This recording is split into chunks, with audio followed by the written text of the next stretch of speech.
Everyone's plugged into this ecosystem of constant interruptions. We're in an environment which is all about information flows and knowledge flows. We know one thing for certain is it's not going to change back. I really do think it's an art and a science.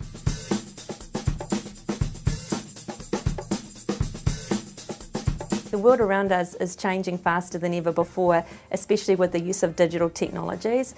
And so we need to keep abreast of current trends that are happening and look at them critically and think, how could I use that in our context? Is that going to benefit for our kids, and how will it benefit our children? Actually grappling with understanding how to find the right stuff, how to critically reflect on it, how to build new knowledge, how to develop a point of view is more challenging. You might have a problem-based learning experience going on, or a project-based learning situation, and the student brings just as much as the teacher does or the librarian does. It's no longer one person holds all the information. I think that's really exciting. It makes everything so much richer.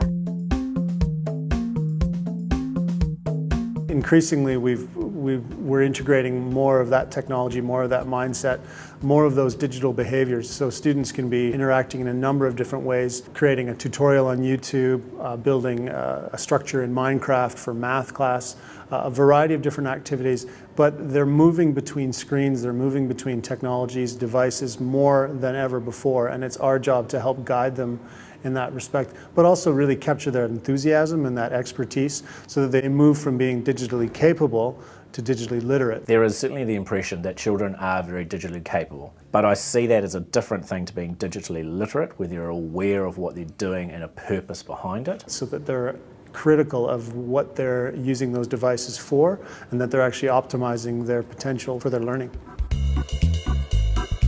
How often are we actually modelling how to find content, and on a regular basis? We scaffold our kids for everything that we do, so why aren't we doing it with trying to find information online?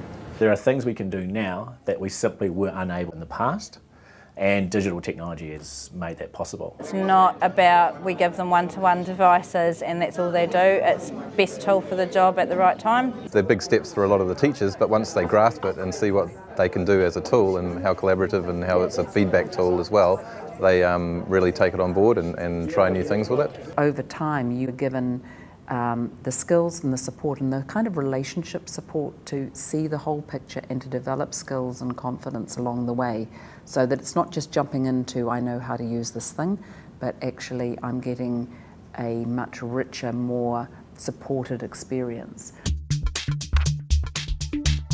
The class has got together and over a week made collaborative notes in groups. So one group has done women's suffrage and one group has done male integration into New Zealand society and things like that.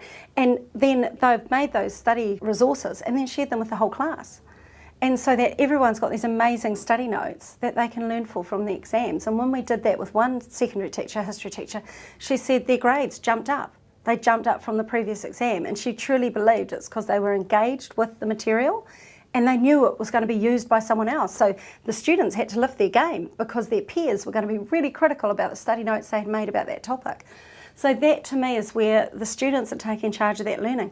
That teacher didn't make 4 sets of study notes, the class made them. The thing that I'm particularly passionate about is actually seeing students be able to be agents of their learning and be able to be able to share that, to be able to curate their own content. It's that sort of thing, that working smarter together as student and as teacher. I think that's the exciting thing.